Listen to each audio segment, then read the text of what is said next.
शयनं पद्मनाभं शेषं विश्वाधारं गगनश्रेष्ठं जोगवीर्यार्गं वन्दे विश्वभवभयानं सर्वलोकैकनाथं। मेरे प्यारे बच्चों, आज की यह वीडियो मैं अपने छोटे बच्चे जिनका हिंदी में राम कथा का सिलेबस है, संक्षिप्त बाल राम कथा, उनके लिए प्रस्तुत कर रहा हूँ। इसके पहले वाले वीडियो में मैं आपको बता चुका था कि चारों भाई गुरु वशिष्ठ के यहाँ से आए थे विद्या, विनय, शील, विनम्रता का गुण प्राप्त करके। जब ये बड़े हो आए तो बड़े होकर आए। बड़े जब हुए तो राज दरबार में चारों तरफ खुशियां फैल गई। माँ कौशल्या, कैकेयी, सुमित्रा, राजा दशरथ, प्रजाजन सभी उनको देखकर अत्यंत आह्लादित हुए, प्रसन्नचित हुए। चारों तरफ खुशियों का माहौल हो गया।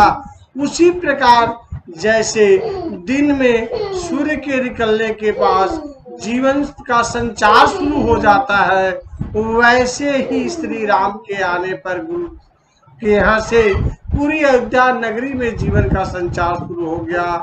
और एक दिन राज दरबार में राजा दशरथ बैठे हुए थे तो अपने राज दरबारियों से चर्चा करते हुए कहे कि देखो जी, अब चारों राजकुमार बड़े हो गए हैं, इनकी शादी कर देनी चाहिए। अब ये शादी लायक हो गए हैं, इनके अब विवाह हो जाए तो बड़ा सुंदर होगा। उसी के अगले दिन विश्वामित्र जी आए। द्वारपाल आकर कहा, महाराज ऋषिवर विश्वामित्र आए हैं। राजा दशरथ स्वयं गए उनके स्वागत के लिए और लेकर आए, अपने सिंहासन पर बैठाए, उनके पांव धोए, उनका आव भगत किए, स्वागत किए। हर प्रकार से खुशियां देने के बाद, सम्मान देने के बाद जब विश्वामित्र ने कहा कि राजन, मैं एक यज्ञ कर रहा हूं और राक्षस मुझे यज्ञ नहीं करने दे रहे हैं, मैं चाहता तो उन राक्षसों को मार देता, इसमें कोई दो राय नहीं है, लेकिन यदि मैं मारूंगा तो मेरा यज्ञ विध्वंस हो जाएगा, इसलिए मैं क्रोध करना नहीं चाहता। तो मैं यज्ञ की सुरक्षा के लिए राम और लक्ष्मण को मारने आया हूँ। राजा दशरथ सन्न हो गए। उन्होंने कहा, ऋषिवर, वृद्धावस्था में चौथे पन में तो मुझे बच्चे हुए, बच्चे थोड़े बड़े हुए तो गुरु के यहाँ चले गए पढ़ने के लिए। अब वहां से आए हैं, मुझे तो इन बच्चों का प्यार ही अभी नहीं मिला, इनसे मैं खेला ही नहीं। और ये छोटे बच्चे हैं, रावण के समान, रावण के मायावी राक्षसों के सामने ये बच्चे क्या कर सकते हैं। चलिए, मैं आपके यज्ञ के लिए अपनी सेना लेकर चलता हूँ, मैं खुद आपकी यज्ञ की रक्षा करूंगा। राज्य पूरा चल रहा, पूरी सेना चल रही है, लेकिन विश्वामित्र जी नहीं। विश्वामित्र जी कहे कि ए दशरथ रघुवंशी, रघुकुल रीत सदा चली आई, प्राण जाए पर वचन न जाए। अभी आपने मुझसे वादा किया कि मैं आपकी यज्ञ की रक्षा करूंगा, और यज्ञ की रक्षा में मैं राम और लक्ष्मण को मांग रहा हूं, तो आप मना कर रहे। ये कौन सा रघुवंशी नियम है। बड़े राजा दशरथ बड़े दुखी हुए, बड़े परेशान हुए। और परेशान होने के बाद उन्होंने कहा कि महाराज, यज्ञ की रक्षा की सवाल है तो अयोध्या सेना पूरी तरह तैयार है, मैं खुद चलने को तैयार हूं सेना लेकर, फिर इसमें मैं मना कहाँ कर रहा हूं, आपकी यज्ञ किस नहीं करनी। लेकिन तीनों लोगों के जानने वाले परम प्रतापी वशिष्ठ जी, सबको जानते, त्रिकालदर्शी थे, वो जान गए कि विश्वामित्र जी इनको ले जा रहे हैं, इसके पीछे रहस्य क्या है। इसके पीछे रहस्य राम के जस को और बढ़ाना, अहिल्या का उद्धार करना, जानकी से राम का विवाह होना, क्योंकि राजा दशरथ के पास राजा दशरथ को सीता के स्वयंवर का निमंत्रण नहीं आया। किंवदंतियां हैं, कुछ लोग कहते हैं कि राजा दशरथ को ब्रह्म हत्या लगी थी, जिसके कारण नहीं आया था, क्योंकि उन्होंने श्रवण कुमार को मारा था, ब्रह्म हत्या लगी थी। कुछ लोग अलग अलग तरह की बातें कहते हैं कि राजा दशरथ के प्रताप से जनक डरे हुए थे, इसलिए भी नहीं भेजे।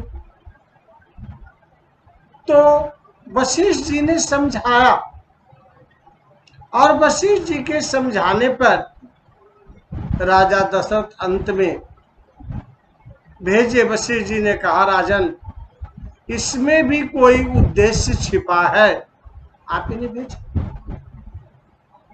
अगले दिन राजा दशरथ ने इनको विदा किया, विश्वामित्र और राम और लक्ष्मण के साथ वन को गए। विश्वामित्र जी सिद्धाश्रम, विश्वामित्र जी के आश्रम का नाम था सिद्धाश्रम। सिद्धाश्रम के लिए निकले, वे दिन भर चलते रहे पैदल ही। राम लक्ष्मण भी चल रहे, दिन भर पैदल ही चले।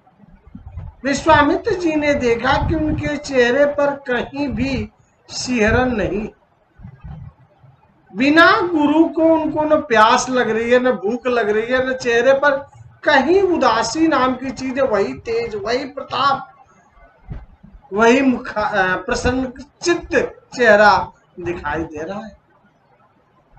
उन्होंने कहा राम लक्ष्मण से, शाम के समय ये गंगा नदी है, इसमें मुंह धो, जल पियो। और उसके बाद उन्होंने उन्हें बला, अति बला नाम की शक्ति दी, और उन्होंने कहा कि ताड़का जो है महाशक्तिशाली राक्षसनी है, उसे औरत जानकर छोड़ना नहीं, मार डालना। ये मत सोचना कि औरत पर हथियार चलाना पुरुषों का कर्तव्य नहीं है, वह औरत के नाम पर कलंक है, इसलिए उसको छोड़ना नहीं, क्योंकि तुम्हारे द्वारा ही उसका उद्धार होगा। एक चीज आप जान लें कि जितने भी राक्षस हैं, अत्याचारी हैं, ये पहले के पुण्यात्मा थे। इनसे कोई भूल चूक हुई, इन्होंने मद में आकर, अहंकार में आकर कोई गलती कर दी, जिसके कारण इनका अगला जन्म बिगड़ गया। तामसिक प्रवृत्ति के ये हुए साप के कारण। उसी तरह ताड़का भी थी, वह भी एक अप्सरा थी।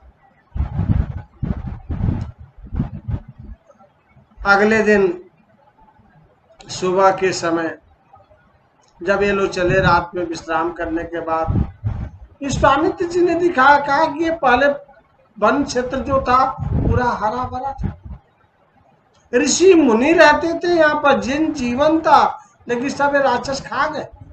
ये हड्डियां पड़ी है, देखिए। राम ने अपने धनुष की टंकार मारी, जब टंकार की तो ताड़का विशाल रूप में पहुंच गया,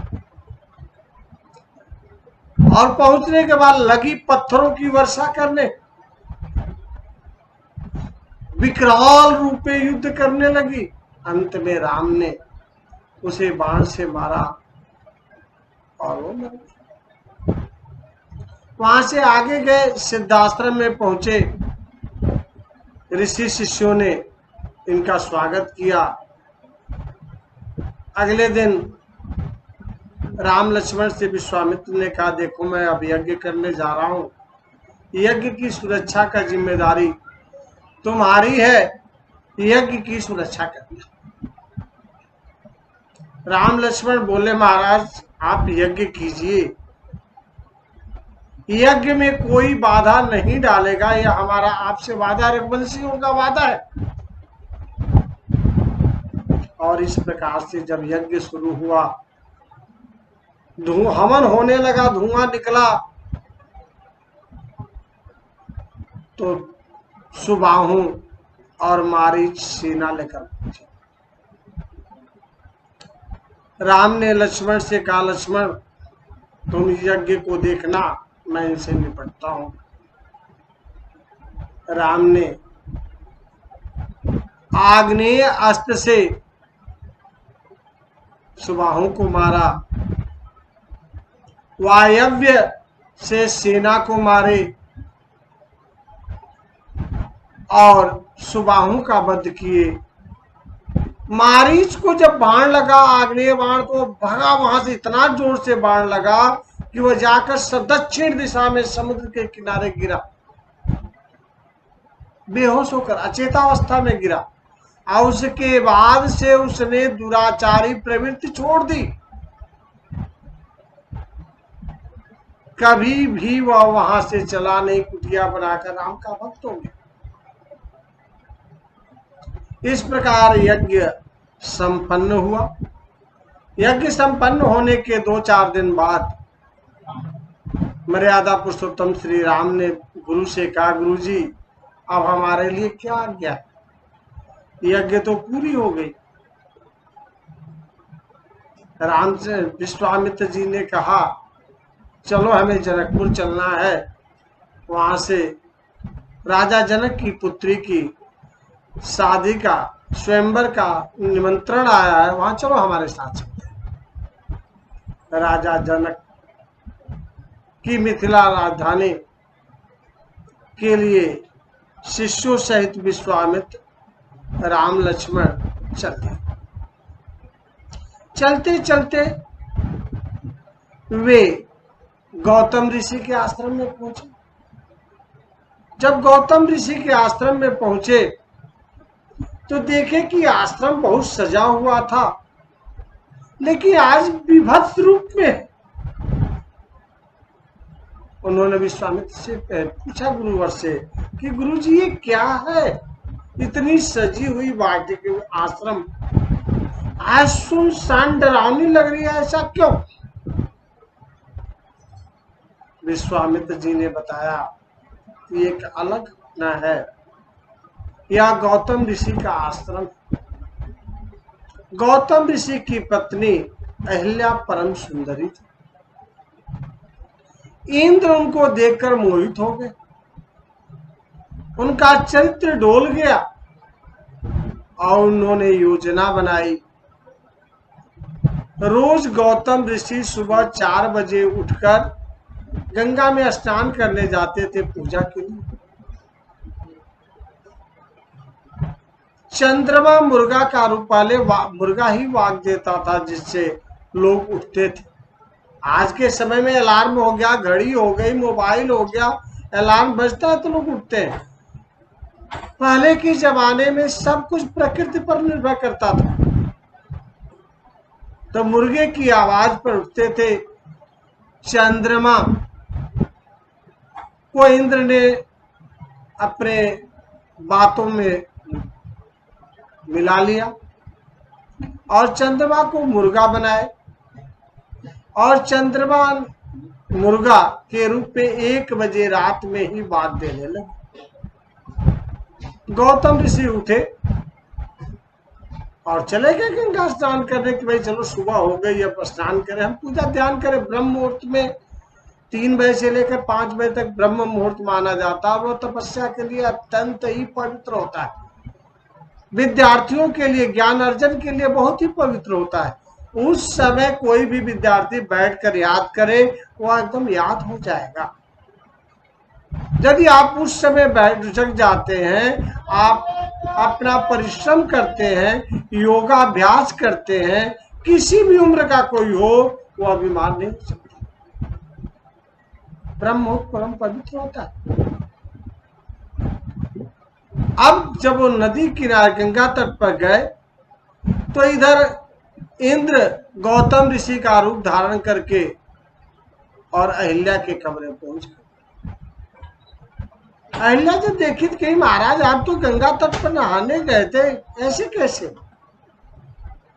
लेकिन इन्होंने इंद्र अपने कुकर्म के द्वारा अहिल्या की पतिव्रता धर्म को समाप्त करना चाहा, तब तक हमारे गौतम ऋषि जी आए और गौतम ऋषि जी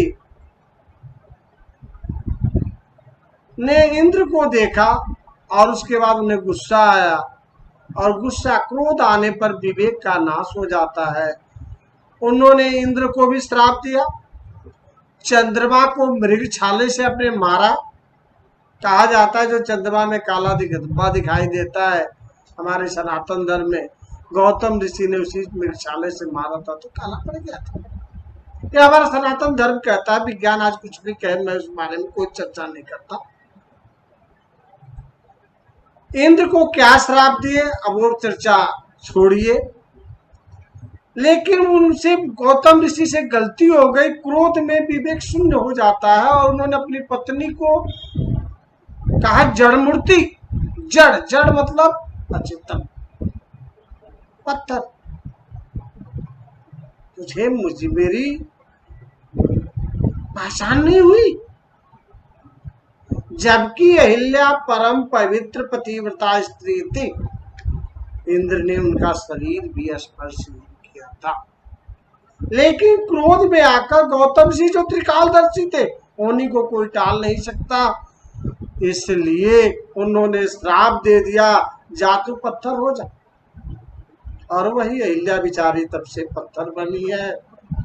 और गौतम जी को पश्चाताप हुआ, गौतम जी ने ऋषि के आश्रम छोड़ा और सप्तर्षि लोक में चले। आप इन्हें उनका उद्धार कीजिए, आपके चरणों से ही उनका उद्धार होगा।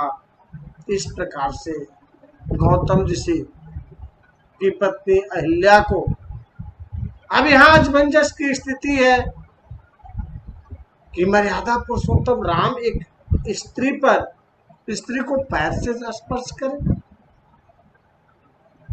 लेकिन मेरे बच्चों, श्रोतागण, जहां भी वह दया के लिए अधर्म, यदि धर्म का काम करता है,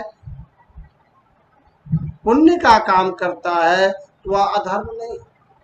असत्य यदि पुण्य का काम करता है तो वह असत्य नहीं। आपके सामने से गाय जा रही हो और पीछे से बहेलिया लगाओ और आपसे पूछा जाए कि गाय गई है, यदि आपने कहा बहेलिए से कि हाँ गाय गई है, तो आपने पाप किया, सत्य बोलकर पाप किया।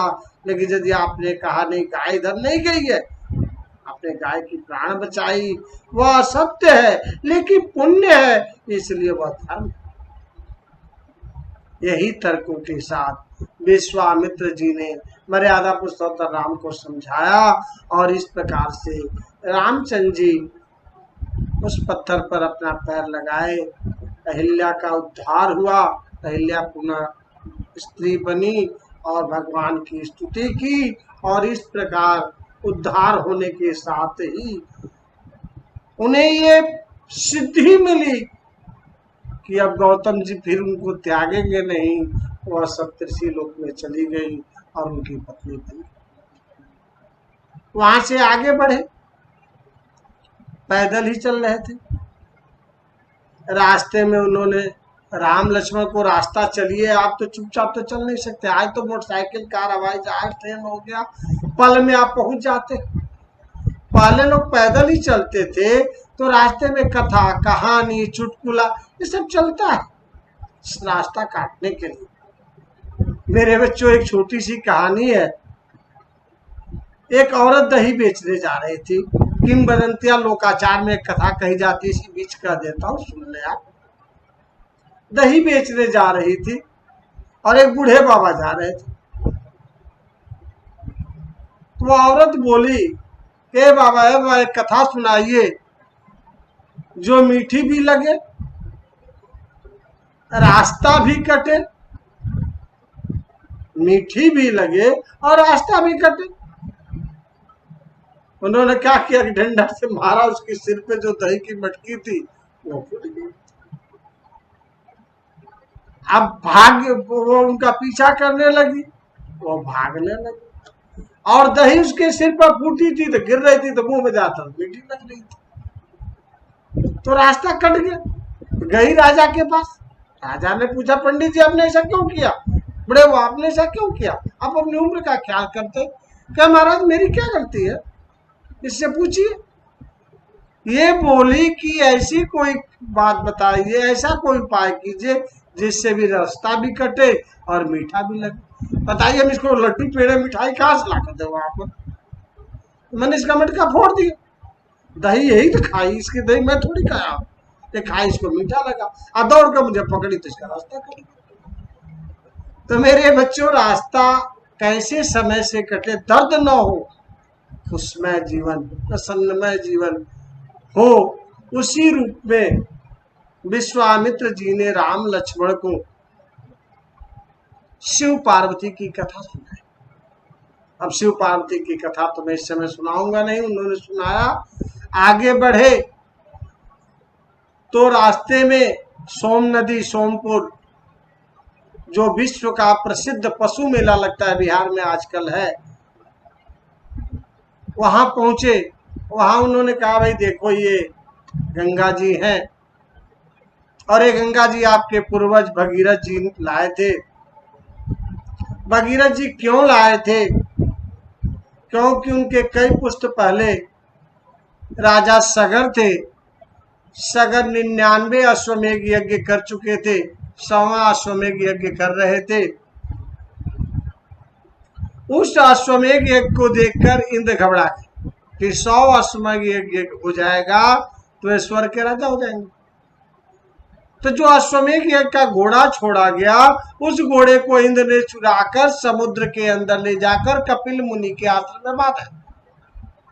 राजा सगर के 60,000 पुत्र थे,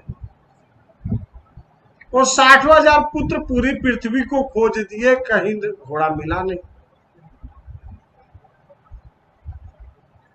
वह बच्चे मिट्टी खोदते खोदते खोदते जमीन के अंदर गए, और मिट्टी खाते गए, खोदते गए। वही कहा जाता है कि सागर बना 60,000 पुत्रों से, क्योंकि सागर का कोई तट नहीं होता। वो खाते गए, मिट्टी रहता तो तट हो, खाते गए। कपिल मुनि के आश्रम पर गए तो कपिल मुनि अपने योगाभ्यास में थे, उनको कुछ पता नहीं था। लेकिन आप भाई गुस्से में थे, 60,000 पुत्र। इन्होंने कपिल जी को, कपिल जी भगवान के अवतार माने जाते हैं, ले उनको परेशान की, उनके कुटिया तोड़ फोड़ करने लगे। उन्होंने श्राप दे दिया और 60,000 जलकर राख। अब इनका उद्धार कैसे हो? तो कई पुष्ट तपस्या की सगर के, लेकिन नहीं हुआ थे। भगीरथ जी ने हजारों वर्ष तक तपस्या किए, और तपस्या करने के बाद ब्रह्मा जी प्रसन्न हुए। ब्रह्मा जी ने कहा कि भाई मैं छोड़ूंगा तो पृथ्वी बह जाएगी। फिर इन्होंने शंकर जी की तपस्या की, और ब्रह्मा जी के कमंडलू से गंगा जी शंकर जी के जटा में आई और उनकी जटा में खो गई। फिर इन्होंने शंकर जी को तपस्या की, तो शंकर जी धीरे से गंगा जी को छोड़े और वह पृथ्वी पर आई। इस प्रकार से इन्होंने बताया कि आपके पूर्वजों की गंगा, इसको प्रणाम करो। प्रणाम किए, और इस प्रकार चलते चलते ये लोग मिथिला पहुंचे। जब मिथिला पहुंचे तो राजा जनक सुने कि भाई विश्वामित्र जी आए हैं, उनके स्वागत के लिए स्वागत किए, उनके आश्रम में ले जाकर उनको रखे। कहे महाराज ये इतने सुंदर, जो साक्षात नारायण के अवतार हैं, उनसे सुंदर कौन हो सकता है? जो एक बार उनको देख ले वह धन्य हो जाए। राजा जनक ने पूछा कि इतने सुंदर ये है कौन? उन्होंने बताया कि राजा दशरथ के ये दोनों बड़े राम है और छोटे लक्ष्मण। इस प्रकार से रहे वो अपना, उनका स्वागत हुआ। दोनों हाथ पैर दबाकर सेवा करते थे। सेवा करते करते एक दिन राम ने कहा कि गुरुजी आपके लिए हम राजा के दर फुलवारी से फूल तोड़ कर लाए।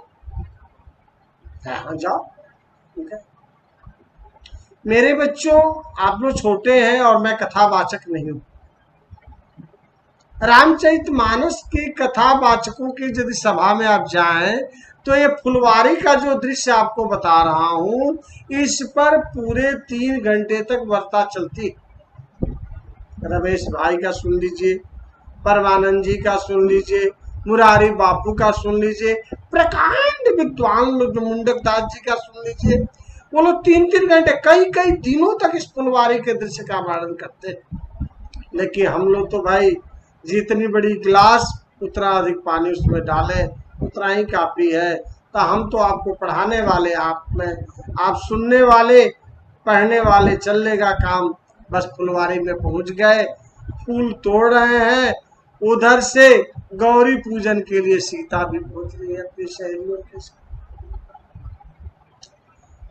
उनकी एक सहेली राम को देखती है, कहती थी, सहेली दिखती तो कितना सुंदर है। कौन? अरे देख रहा हूँ फूल तोड़ रहा है, कितना सुंदर है। नहीं ऐसे कैसे उसका, अरे देख तो एक बार, देख तो। जब जानकी गई देखने के लिए तो मेरे बच्चों, किंग कर्तव्य मूर्ता की स्थिति थी, एकाधिपत्य। राम जानकी को देखने लगे और जानकी राम को, एक दूसरे में खो गए। मैं आध्यात्म की बात कर रहा हूं, भौतिक बात की बात नहीं कर रहा हूं, क्योंकि दोनों एक ही हैं। नारायण के अवतार मर्यादा पुरुषोत्तम श्री राम और उनकी भुजा से निकली हुई वामहस्त से लक्ष्मी, जिनकी अवतारणी सीता जी हैं, वे अलग हुए थे।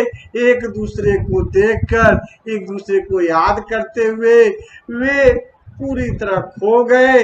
हाय रे भगवान, जिस प्रकार से गुड़ से उसकी मिठास नहीं अलग हो सकती, सूर्य से उसका तेज अलग नहीं हो सकता, चंद्रमा से उसकी शीतलता अलग नहीं हो सकती, उसी प्रकार से नारायण से लक्ष्मी अलग नहीं हो सकती।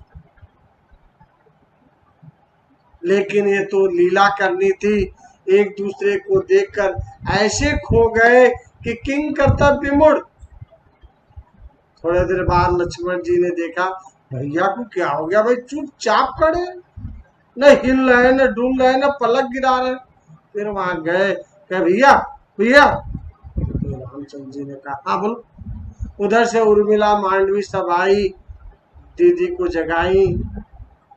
सोई हो थोड़ी थी, लेकिन रूप माधुर्य में, नारायण के रूप माधुर्य में हो गई थी। उन्होंने स्नान कराया और उसके बाद वह गौरी के मंदिर में गई। अग्र पूजे, गौरी गणेश की पूजा अग्र होती है। यहाँ भी जानकी ने दिखाया कि स्वयंवर से पहले वह माँ गौरी से आशीर्वाद ली और माँ गौरी ने आशीर्वाद दिया। आगे हम लोग चले, कथा आगे बढ़ी और एक दिन राम को भी देखिए, मर्यादा पुरुषोत्तम राम ऐसे नहीं कहे जाते, उसके पीछे तर्क है। राम को भी देखना था जनकपुर, लेकिन क्या कह रहे हैं गुरु से, लखन हृदय लालसा अभिषेकी, जाहु जनकपुर आवो। हे गुरु जी, ये छोटा है, बार बार कह रहा भैया जनकपुर दिखा दीजिए, जनकपुर दिखा दीजिए, कितना सुंदर है, दिखा दीजिए। क्या आपका आदेश? लखन हृदय लालसा अभिषेकी, जाहु जनकपुर आवो। विश्वामित्र कहा जब उसकी इच्छा है तो जाओ दिखा दो, गुरु जी को तो सब पता है। जब ये दोनों भाई जनकपुर घूमने निकले, मेरे बच्चों, श्रोतागण, पूरी जनकपुर टूट पड़ी रास्ते पर। चाहे बूढ़ा हो, चाहे जवान हो, चाहे बच्चा हो, चाहे किशोर हो, कोई भी हो, जीव जंतु पेड़ पौधे सभी एक टक एक नजर देखने के लिए नारायण की उस दिव्य दृष्टि को, दिव्य रूप को, और देखने के बाद जनकपुर घूम कर आए। अब हम लोग पहुंचते हैं स्वयंवर में। स्वयंवर में तमाम राजा, राक्षस, गंधर्व, मतलब पूरी चराचर तीनों लोग विद्यमान है।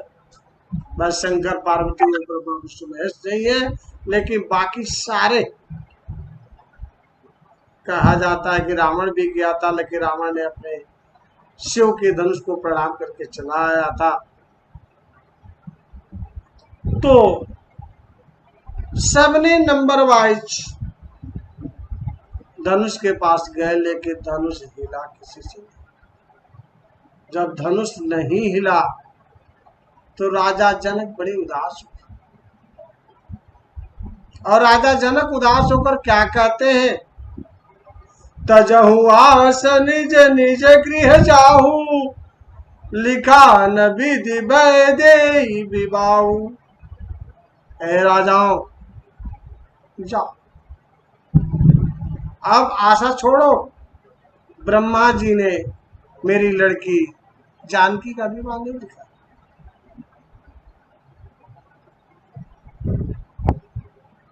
यह पृथ्वी वीर विहीन मही में जानी।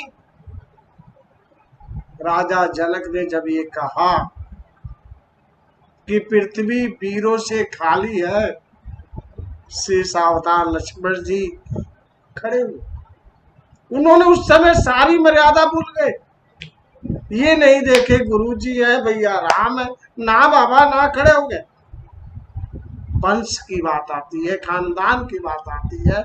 मेरे बच्चों, सनातन धर्म में कहा जाता है कि यदि आपके अपने से बड़े, अपने खानदान वंश की गरिमा कहीं गिर रही हो, तो यदि आपके पास बल है तो आप उसका जवाब दें,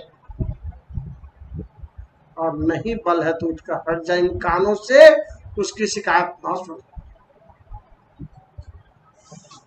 इसलिए लक्ष्मण ने किसी को नहीं देखा और खड़े होकर कहे कि राजा जनक, रघुवंशी जहाँ मह कोई होई, ता समाज का इन कोई।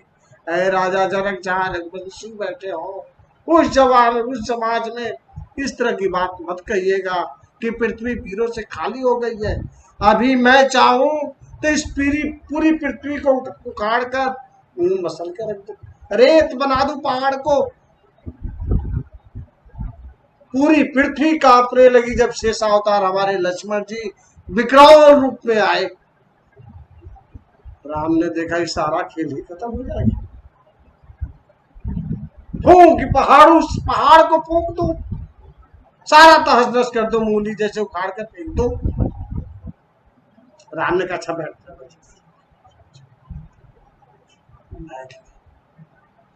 बैठने के बाद राम ने कहा, विश्वामित्र जी ने कहा, राम जाओ। इसी में एक बात आती है कि जब गौरी से आशीर्वाद ले ली थी सीता, तो जब धनुष रखा गया तो उस समय उन्होंने भोले शंकर, गौरी कहा जाता है कि गौरी भोले बाबा को आशीर्वाद दे तो धनुष में बैठ जाइए, कि धनुष किसी से हिले ही नहीं। आज जब बैठ गए शंकर जी तो हिले क्यों? फिर जब राम उठाने गए तो जानकी उनको प्रणाम की। अरे बाबा, इन्हीं के लिए तो कहा गया था, अब तो हटिए। बोले शंकर, ये त्रिदेव ब्रह्मा विष्णु महेश, विष्णु के सामने भोले जी सब एक दूसरे को प्रणाम करते हैं। और जाके इन्होंने धनुष को प्रणाम किया, और प्रणाम करने के बाद धनुष उठाए, धनुष पर प्रत्यंचा चढ़ाई, तभी धनुष टूट गया। और इस प्रकार स्वयंवर की शर्त पूरी हुई। उस धनुष का नाम था सुनाव। जो स्वयंवर में धनुष रखा गया था वह सुनाव था। स्वयंवर की धनुष की शर्त, स्वयंवर की शर्त थी कि जो स्वयंवर धनुष को तोड़ देगा या उस पर प्रत्यंचा चढ़ा देगा, उसी के साथ सीता का विवाह होगा। अब उसके बाद से राजा जनक ने, इसी बीच कहा जाता है, वर्णन भी है कि परशुराम जी आए, किसने हमारे गुरु जी का धनुष तोड़ दिया। राम परशुराम और लक्ष्मण संवाद काफी लंबा है। नाथ संबुधनि भंजनि हारा होइए कोई कथा सु तुम्हारा, आय सुत आह कहिए कि मोई सुन रिसाए बोले मुनि कोई, बहुधन ही तोड़ी लरिकाई कबहु न हसर सिकिन्नी गोसाई। इस प्रकार से काफी बहस हुई। लक्ष्मण ने कहा, लक्ष्मण ने तो मैंने कई बार धनुष तोड़ दिया, आप तो कभी ऐसे नाराज नहीं हुए, बार बार मुझे उंगली क्यों दिखा रहे हैं? मैं कोई कद्दू और घिया का बतिया थोड़ी हूँ कि आपको उंगली दिखाने से मर जाऊंगा। धनुष उठाइए। जो कायर होते वो चिल्लाते हैं, आप कायर हैं, आप हिम्मत है तो आइए। राम जी भी कहे, मैं तुझे बालक समझ कर छोड़ रहा हूं। अरे पूरा समाज देख लो, कोई ये नहीं कहेगा कि मैंने बालक पर हथियार चलाया।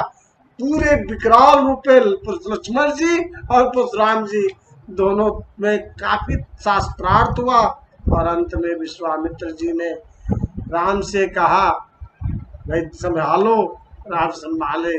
और अंत में परशुराम जी ने कहा कि राम रमापति कर धन लेहू, अखय चहि चाप मिटे संदेहू। हे भगवान, यह धनुष आपका है और इस पर प्रशंसा चढ़ाइए, मेरी शंका दूर हो कि आपका अवतार हो चुका है। और इस प्रकार से प्रशंसा चढ़ाए।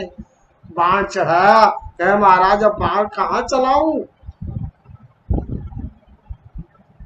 बाण तो मैं चढ़ा देता फिर उतारता नहीं हूँ, कहाँ चलाऊं? कहे मेरे अहंकार पर चलाइए और उस उत्तर पहाड़ पे चढ़ाइए जहाँ मैं जाकर तपस्या करूं। और वही चलाए। और परशुराम जी वहां से चले गए। फिर राम के यहाँ, फिर दशरथ के यहाँ निमंत्रण आया। दशरथ ने पूरी बारात साज कर ले गए।